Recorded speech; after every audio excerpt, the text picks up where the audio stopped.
Assalamualaikum warahmatullahi wabarakatuh. Alhamdulillahilladzi hadana lihada wa ma kunna nahtadiya laula an hadana Allah. Asyhadu an la ilaha illallah wahdahu la syarika lah wa asyhadu anna Muhammadan abduhu wa rasuluh. Allahumma salli wa sallim wa barik ala Muhammad wa ala alihi wa sahbihi ajma'in. Amma ba'd. Raditu billahi rabba wa bil islami dina wa bi Muhammadin nabiyya wa rasula. Rabbi zidni ilma warzuqni fahma. Amin.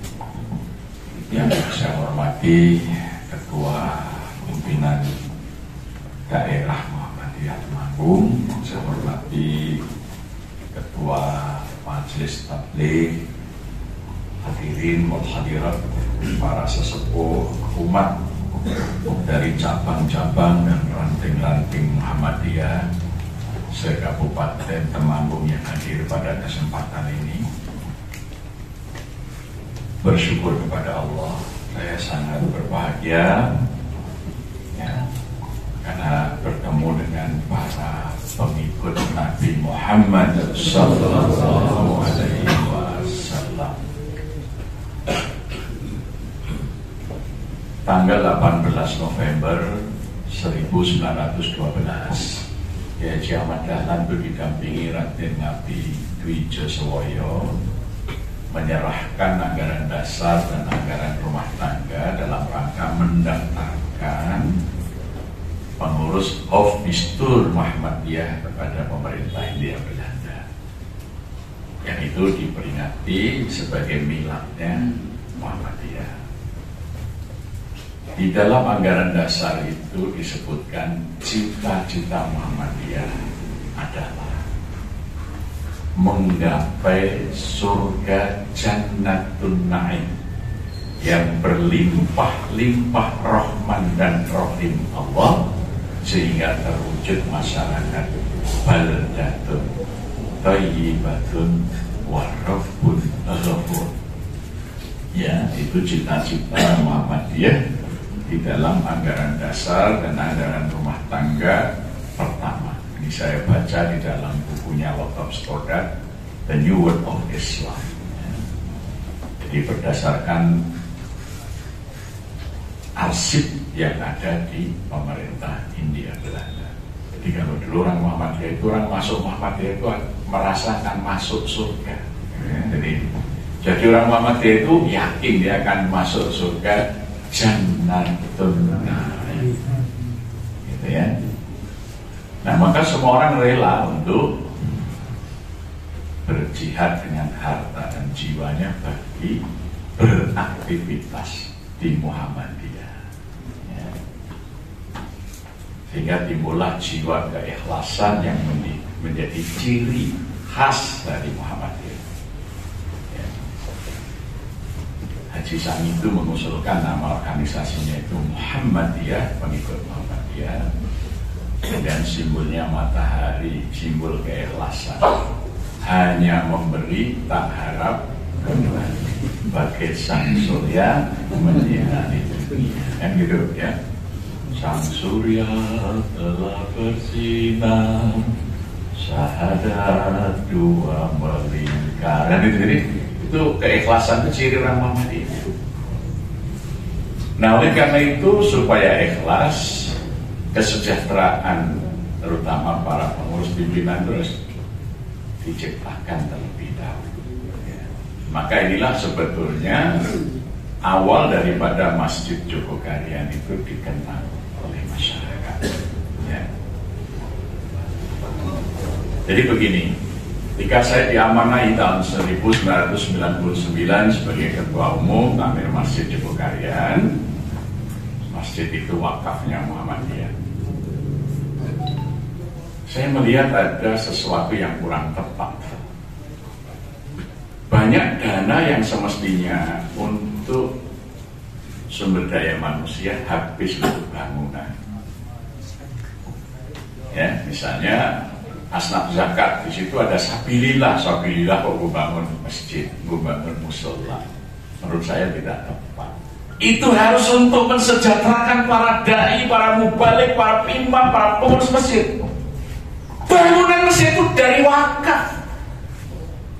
Kita punya institusi keuangan yang lebih besar dan lebih potensial, namanya wakaf.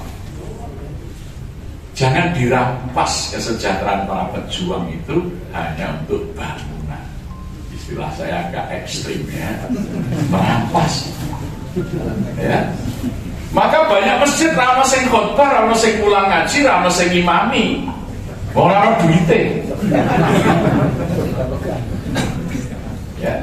Seharusnya tidak seperti itu.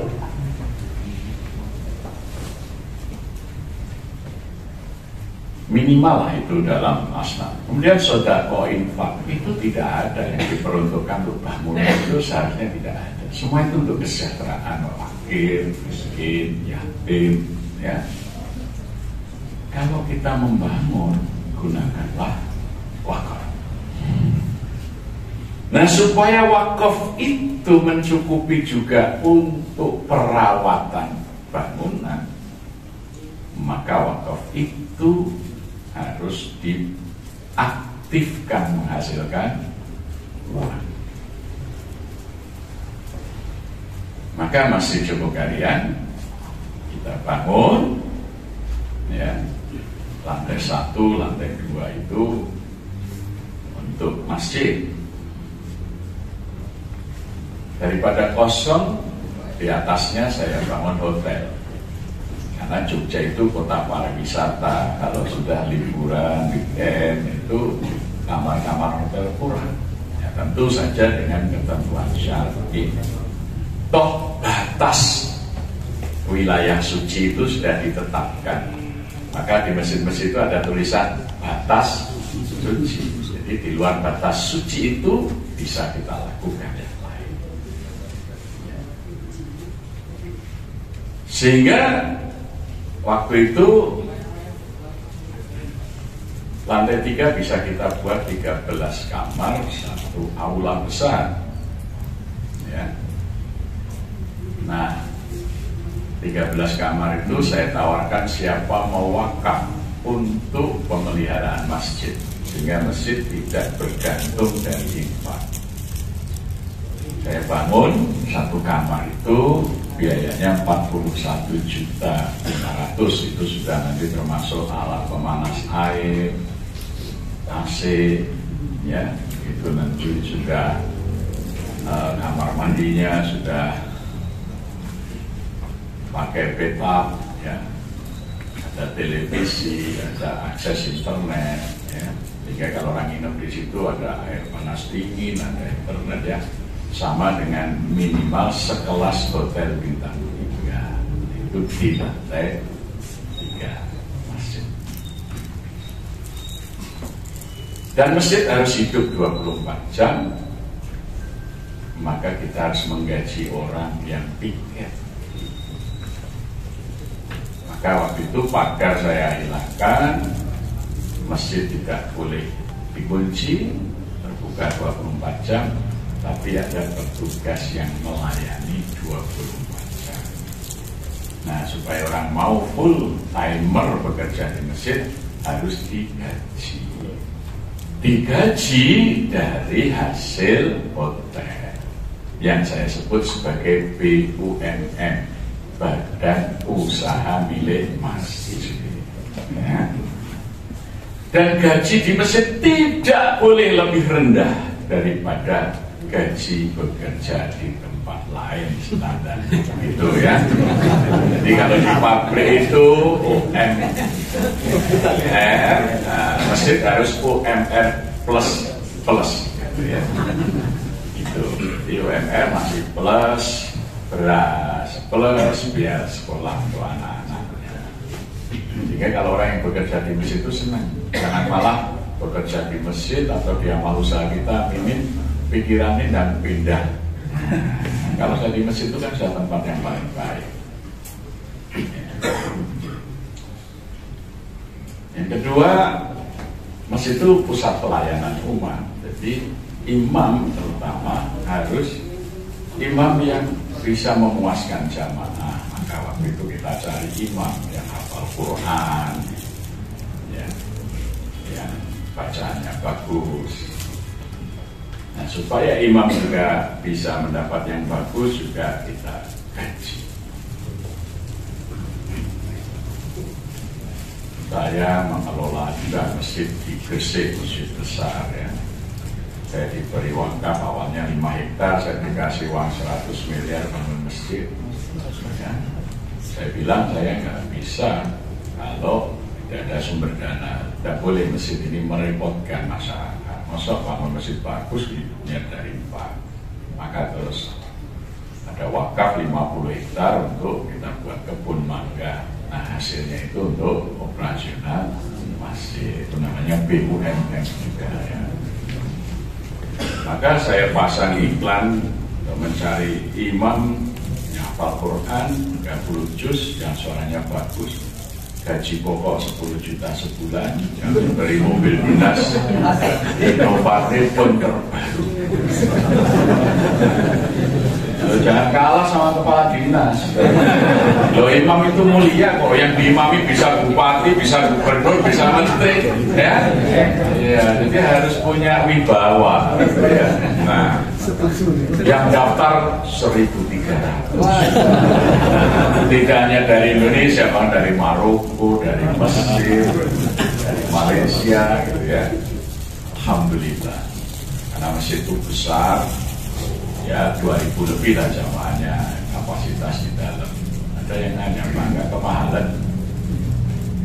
Saya tanya, kalau sampean ada pengamen dikasih berapa? Kalau di tempat pengamen dikasih berapa? 1.000, ada yang 5.000. Jadi kalau imam itu saya gaji 10 juta sebulan, berarti sehari hanya 300.000. 5 kali ngimami, berarti sekali imam hanya 60.000. Makmumnya 2.000, berarti satu makmum hanya ngasih 30 rupiah. Ngasih pengamen 1.000, ngasih imam 30 rupiah. Ini umat ini sudah gak waras. Gak waras. Ini pengamen itu gak usah belajar, gak usah nyantri. Jreng 1.000. Ini yang mondok berapa tahun sampai hafal 30 juz, suaranya bagus, baca Ar-Rahman 30 rupiah. Benar kan? Ya, kalau kita nggak memikirkan, nggak ada kemuliaan bagi umat Islam. Orang Islam nggak memuliakan yang dimuliakan Allah, gitu ya. Nah, oleh karena itu di masjid kemudian ada 2 struktur. Yang pertama pengurus, itu orang yang mengurus. Artinya mereka ini orang-orang yang relawan, bekerja tidak digaji karena keterpanggilan, itulah pengurus. Yang kedua adalah karyawan. Mereka yang bekerja full timer, ya, melayani umat, merawat masjid dengan sebaik-baiknya, maka mereka perlu mendapat kesejahteraan yang memadai. Ya. Nah, inilah awal daripada Masjid Jogokarian kemudian dikenal.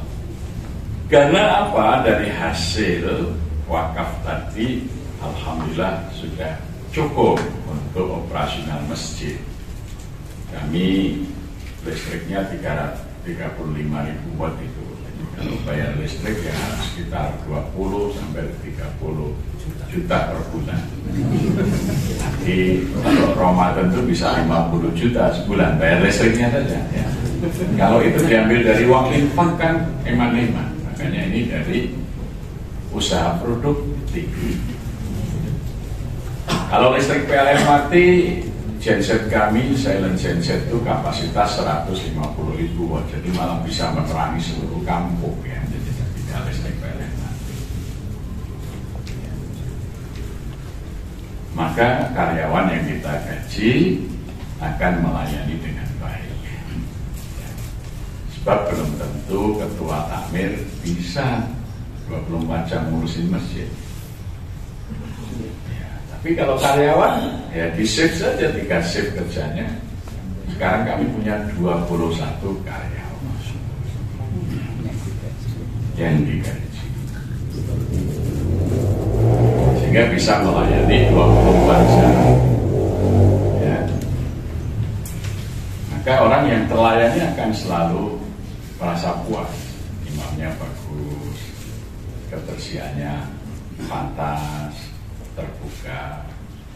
Ya, setiap orang datang dilayani, disapa dengan baik. Salah satu hal yang luar biasa itu kami buka 24 jam kantor sekretariatnya, karena ada tenaga sekretariat yang kita gaji. Sekarang ada tren orang bayar zakat itu takjil. Jadi ada beberapa pemilik toko itu di Jogja, jam 9 tutup, mereka ngitung keuntungan, ngitung omset, dipisahkan zakatnya langsung, malam itu dibayarkan zakatnya. Lembaga ambil zakat Muhammadiyah Lajismu kantornya tutup, kelas yang lain tutup, Masjid Jogokarian masih buka. Ya, alhamdulillah. Ya, 24 jam kita menerima zakat tiap hari, itu ada saja. Sehingga tahun ini zakat kami sudah bisa mencapai 2,9 miliar tekan malnya. Ya, itu hanya masjid kampung. Karena pelayanan. Jadi kalau kita gaji itu jangan turah yang menggaji itu. Artinya kalau toh diambilkan asnaf, ya tadi sabilillah dimasukkan di situ aja lebih dari cukup. Tetapi kami juga memberikan garansi. Kalau ada orang ke masjid, sendal, sepatu, sepeda motornya hilang, diganti baru dengan merek dan tipe yang ya, maka kita supaya tidak terjadi kehilangan, sampai ada CCTV sekarang 36 kamera, ada security yang piket, kemudian ada kotak infak parkir. Ternyata dari infak parkir itu untuk menggaji security lebih. Karena itu infak, bukan tarif parkir. Tarif parkir kan cuma 2.000-an ya. Infak itu ada 100.000, 50.000, karena merasa senang. Di tempat parkir lain tidak ada garansi, kalau di Masjid Jogokarian malah ada garansi. Nah, itu pelayanan, intinya di pelayanan. Nah, maka infak atau sedekah sudah kita poskan untuk kesejahteraan rakyat, tidak untuk ngurusi bangunan masjid. Imam, muadzin, cleaning service, security, semuanya digaji.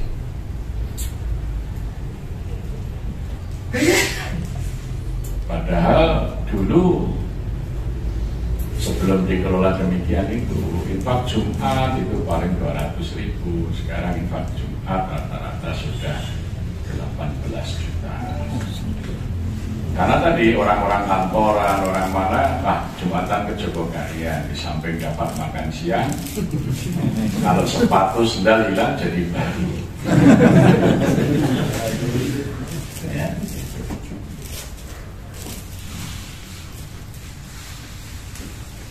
Jadi pelayanan itu yang kita berikan. Kemudian infak subuh, karena subuh kita buat orang bahagia. Salat subuh itu saya mulai tahun 2003 itu, kalau subuh saya sediakan kopi susu, snack, ya. Kemudian kita gembirakan, ada door prize, ya. Terakhir kita kasih door prize itu tiket umroh. Ya.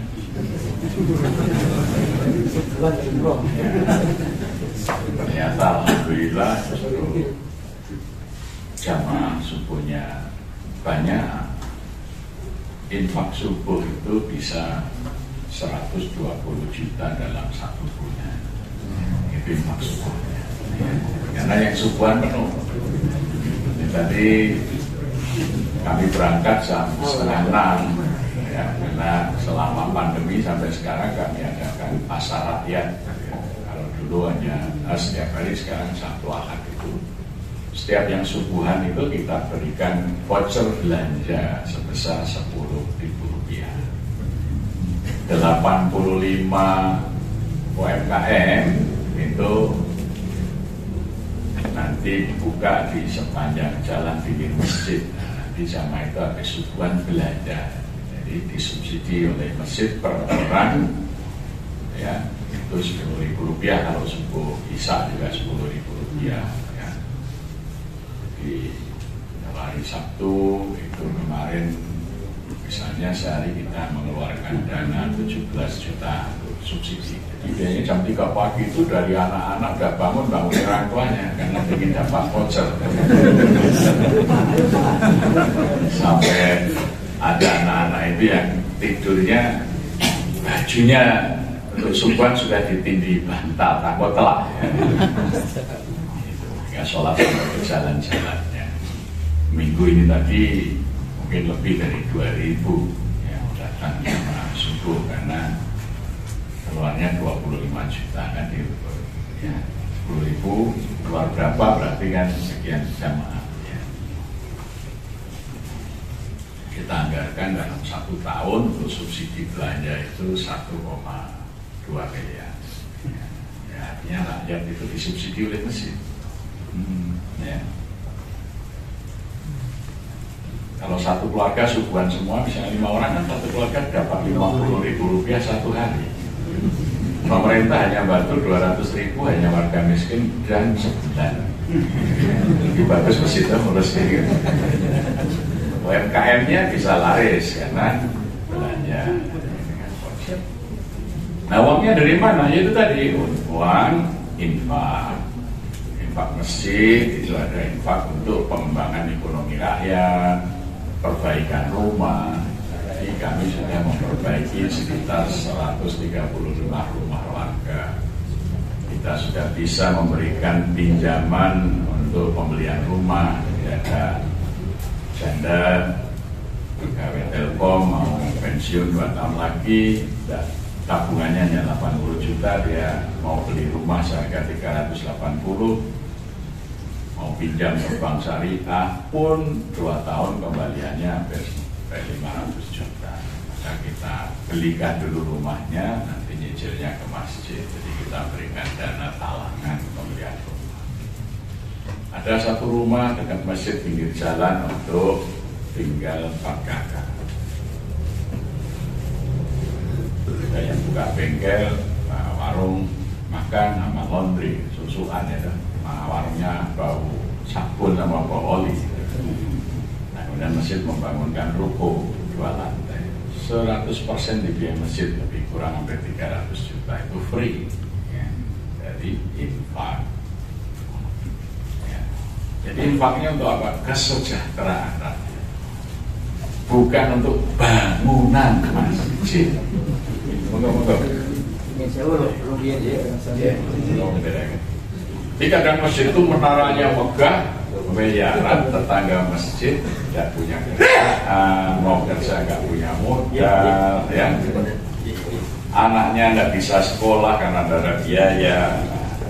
Itu dalam mengamalkan dalam surat At-Taubah ayat 18 itu yang kalimat walam yahsya illallah.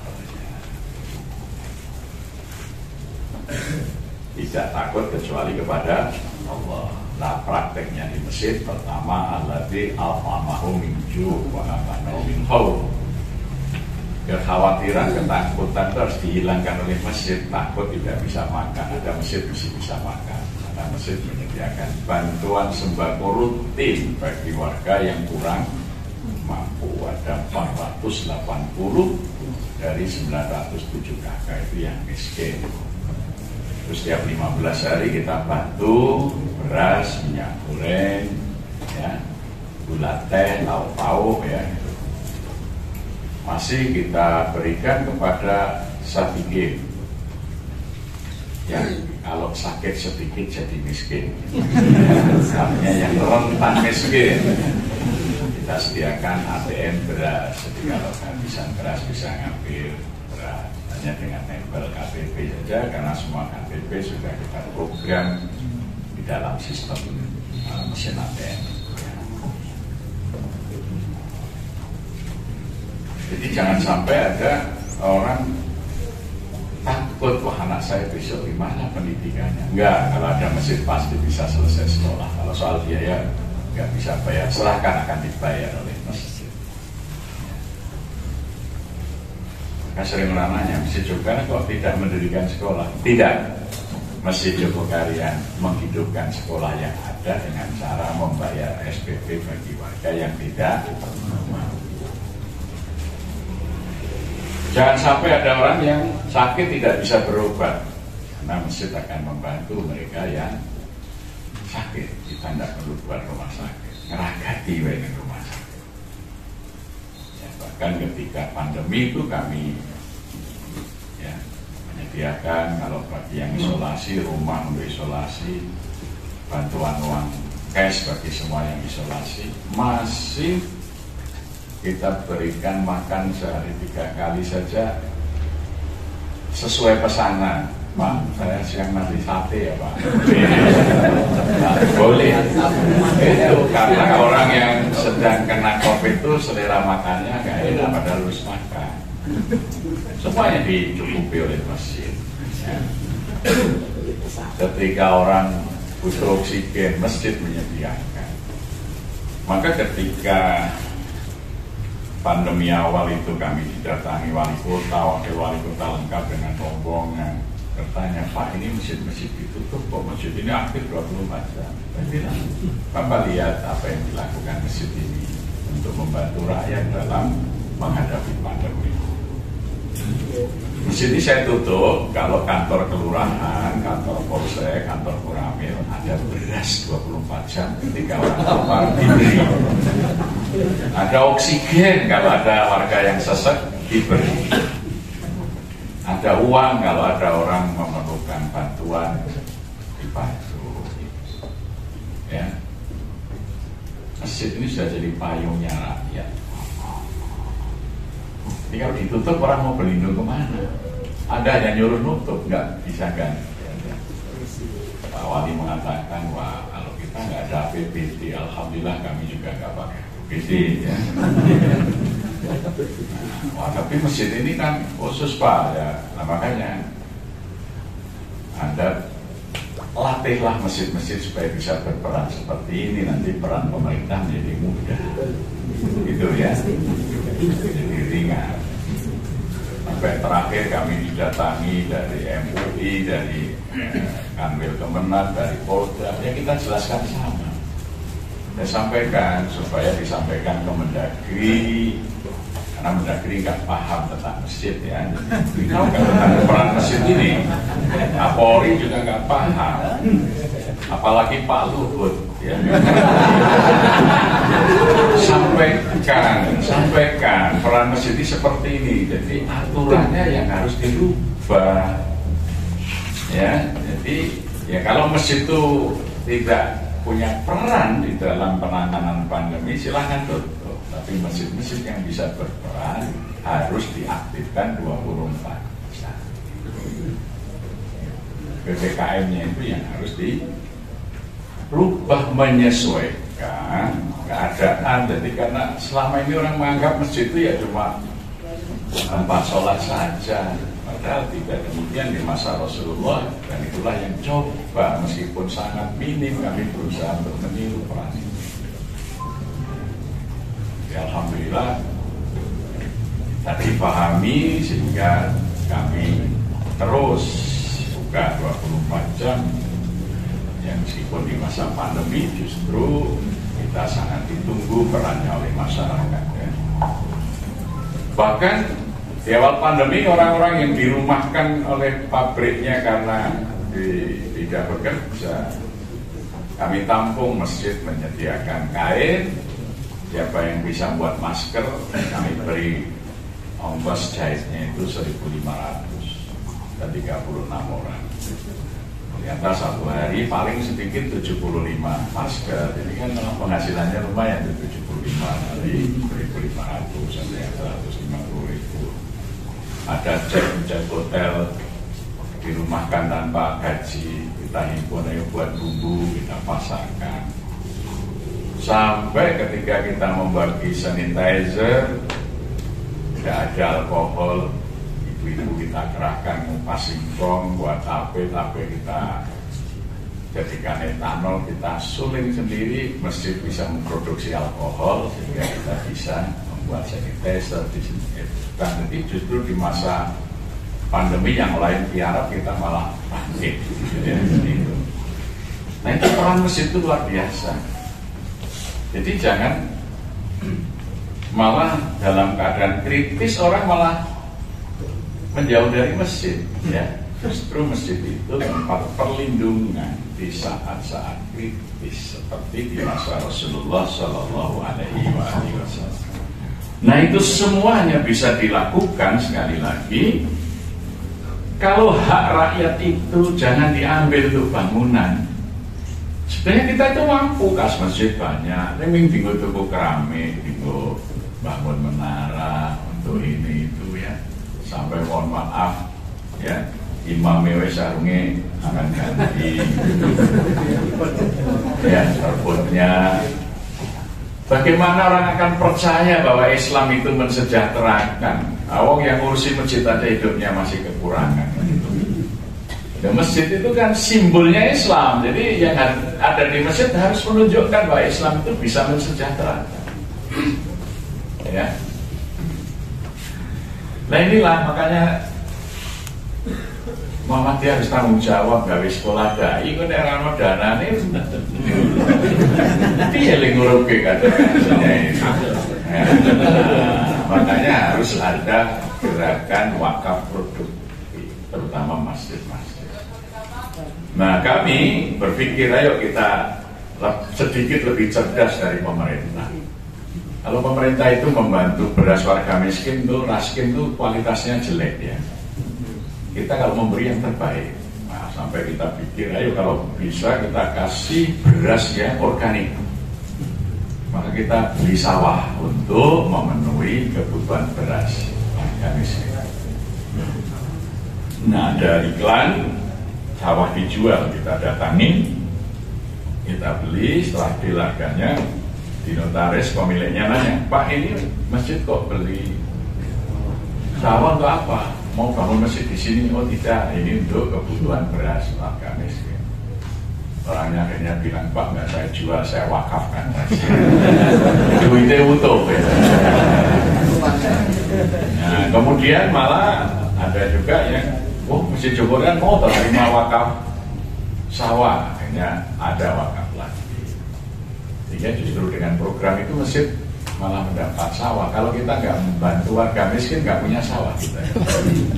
Ada orang Temanggung, ibu-ibu telepon, Pak saya Ibu Fulana dari Temanggung, saya nggak mau wakaf sawah saya banyak Pak.